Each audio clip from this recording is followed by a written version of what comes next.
வசியம் மோகனம் ஆகர்ஷணத்துக்கு ஒரு மோகினியை ஏவி விடுறது. ஒரு கணவன் மனைவி இருக்காங்க, பிரிஞ்சு போயிட்டாங்க, அவங்க 2 பேரும் ஒன்றா சேரணும்.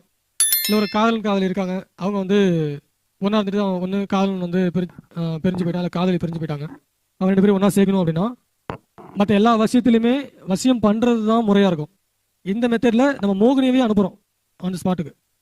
இப்போ ஒருத்தர் உடம்புலேயே மோகினியை அனுப்பி அவங்கள வந்து மனசை மாற்றி அந்த மோகினியை கொண்டு வந்துடும். பௌர்ணமி அன்னைக்கு பண்ணிக்கலாம், இல்லை வெள்ளிக்கிழமை சுக்கிரவாரையில் பண்ணிக்கலாம். பௌர்ணமி அன்னைக்கு பண்ணுறது வேகமாக வேலை செய்யும், சுக்கிரவாரில் வெள்ளிக்கிழமையில் பண்ணுறதும் வேகமாக வேலை செய்யும்.